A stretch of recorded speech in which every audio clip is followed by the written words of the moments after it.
Welcome back. We're in CV, questions and problems. Problem number 2.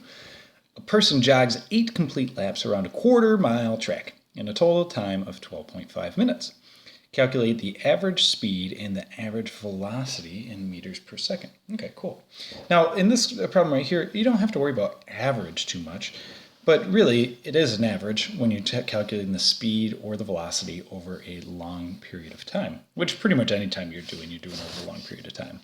So don't let that confuse you. But instead, here, this question is really just how do you calculate speed and velocity when you're going around a circular, or in this case, it's most likely oval track. I'm going to redraw that because that was not too symmetric of an oval track. Oh, that one looks a little bit better. Okay, you've drawn yours, and hopefully yours looks a little bit better.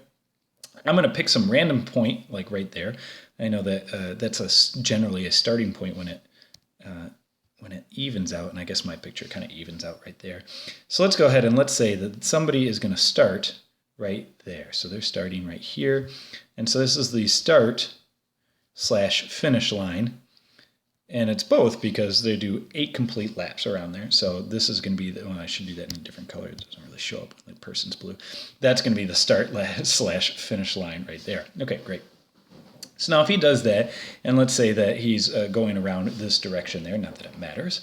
He goes around 8 times, and it's a quarter-mile track for each time that it goes around. So you might say the distance per lap, or another way to write that is like distance. Instead of writing the word per, you could just do division, and then lap, distance per lap, is a quarter mile. Okay, great. So now they're going to go and do that 8 times. So what's the total distance? Well, hey, check that out, because I wrote it like distance per lap.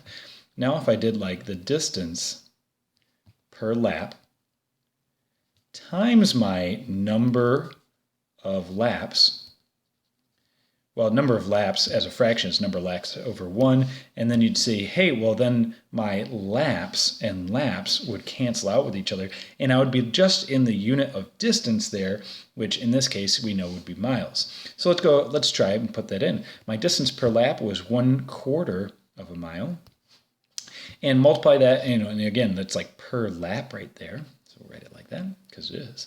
And then the number of laps, we said 8 laps, and the pound sign, or the hashtag symbol, as you're used to calling it, originally was called the pound sign and was used for the pounds, actually. So if you're like, oh, I'm 175 pounds, LBS, you could write it like that, but you'd also say 175 and then push the hashtag, because that was the symbol for pounds, actually. And then, back when phones became a thing, then they put that on there, and it stood for a number. Well, it was actually an extra key on the phones, but then we used the hashtag, or the pound sign, as shorthand for any number, and now we use it as a tag, a hashtag, as you guys call it. Anyways, so that's why I put it as number of laps, and I did the little hashtag like that. That's how we used to do that back in the day. I don't know if you're used to that. I'm assuming not. That's why I went into that. Anyways, quarter times 8, we have 8/4. 8/4 is easy because that's just 2 of the 4s going to that 8 there. And notice what unit I'm left with? I'm left with miles. Okay, great. So we go 2 miles as we go around this thing. So my total distance, and so notice that here, I just figured out, if I did that, I just would figure out the distance there. And so here, my 2 miles is the distance. Okay, great. So we figured out the distance that he would travel if he went around 8 times, and it would be 2 miles. Okay, easy, easy. So now it's asking us, and we're doing it in 12.5 minutes, so let me put that right next to it. Here's my time that I do that in 12.5 minutes. And so now, we're looking for average speed, or really just what's the speed over that interval? Well, the speed over that interval, any speed, is, as you probably recall, just some distance per time. If you don't recall that, you look back on your notes and you go, yes, it is some distance per time. And in this case, the distance is pretty easy because we got 2 miles. We just figured that out. And the total time was 12.5 minutes. And so if I want to figure out miles, not per hour, but miles per minute, I just go and divide those two. So I pick up my calculator, and I put in 2 divided by 12.5, and I got 0.16. 0.16, notice the unit on that is miles per, not hour, but minutes, because we used minutes there.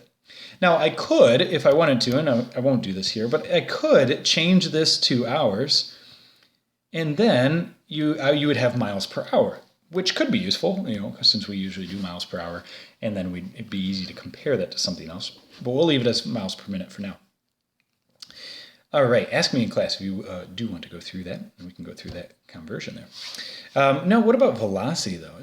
What's its velocity? Well, I got to remember what velocity is and how velocity is different than speed there. We know velocity is its displacement per time. And you'd say, well, isn't displacement the same thing as distance? Well, it's pretty darn similar. And sometimes displacement is the same thing as distance. Let's go back to our picture. So our pictures can be quite helpful here. So let's think about him. I'm going to have him go around, and I'm going to map out exactly what he does as he goes around just once. So I'm going to map that out in green here. And so he's going along, going along, going along, going along.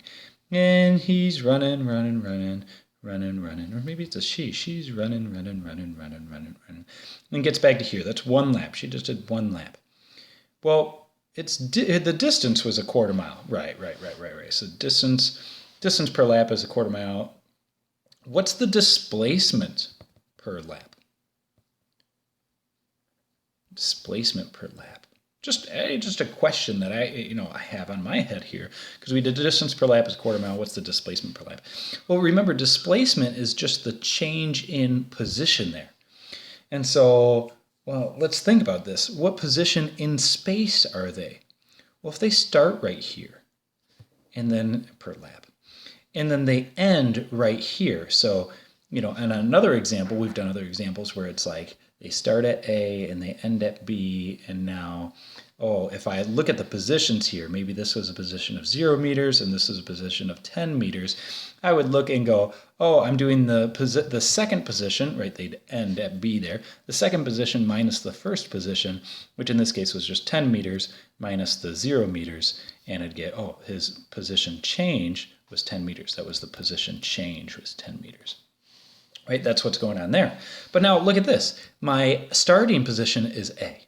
And my ending position, well, it's B as well, right? A and B are the exact same point there. So now how far away is A from B? You may even say, somebody broke this down in class, you may even say, how far away is B displaced from? How far is it away from A? And you'd say, they're like right on top of each other. They are separated by no distance from one another. And so my displacement per lap is 0 meters, you might say, if you want to put units to that, per lap. How is it 0? Well, notice they got right back to B, or right back to A. They started at A, went to B, but A and B are the exact same thing. So they started at A and got back to A. How far away are they from A? And you'd say, they're not any far away from A. Exactly, 0. And that's its displacement. Okay, so that's one lap. Now we're talking about 8 laps. Well, the displacement is 0 for each lap, and I'm going to go do some similar thing like I did for distance there. I'm going to get 0 as well. I'll go and write it out, though, just to make sure we're on the same page. We just said that, let me do that off to the side here, that the displacement per lap in this case was 0 meters per lap. Well, now, again, if I go and multiply that by the number of laps there, number of laps, I write that as a fraction, that's over 1, and now my lap and lap are going to cancel out, and I would be left with just displacement. Let's go put in those values there. I got 0 meters per lap, and then I'll multiply that by 8 laps, and at this point you're like, why are you even writing this out? And I'm kind of asking myself the same question, but I'm already committed, so there I go. 8 times 0 is still just 0 meters, and that is the displacement there. Yeah, so the displacement is 0. Well, now what's going to happen? I'm going to go ahead and put that in for displacement. And so I have 0 meters per my 12.5 minutes, and 0 divided by anything is just 0. Right. And, that's minutes down there, sorry. And so then it's the unit on that, obviously, is going to be meters per minute. Not that it matters too much. Miles. Sorry, it was quarter miles. Yeah, sorry, miles. Yeah, because we're working in miles here, not meters. I'm so used to working in meters. Sorry. So yeah, it's 0 miles per minute. Not that we need a unit because it's 0 anything per anything. It's just 0. So the velocity there for his total trip there is 0 as well. Huh. Interesting. And so let's think about that, what that means there, because velocity has some sort of direction with it. Now the 0 itself doesn't have a direction because they haven't gone anywhere. So normally I would put like north after it, or south, or positive or negative. But in this case, if they haven't gone anywhere, then there actually isn't a direction. And you might say, well, isn't that a speed at that case? Kind of, but no, it's not. Why isn't it? Well, because remember, velocity, this calculation, this is actually, as the question said, an average velocity, because you did it over some time period there, which really means that every calculation for velocity is an average. Yes, it is. Since you did it over some time period there, the calculation itself includes the direction. What do you mean by that? Well, let's look back up at our picture. Here, how I got my displacement here included the direction. If he hadn't turned around, if he didn't turn this corner here and then turn this other corner here to get back to the same point right there, well, if he hadn't done that, then his displacement wouldn't be 0. Right? But it's only 0 because he got back to where he started from. And you only do that by somehow turning around to get back to where you started from. Cool. So anytime that you're going and you're turning, you're changing your direction. Instantly, your displacement is going to be starting to differ from your distance because you've changed your direction. Okay, and we're accounting for that. And the easiest way to do that in this case is just draw a picture. And I draw a picture every time to be able to figure that out. Okay, cool. That's it. Hope you have a nice day. See ya.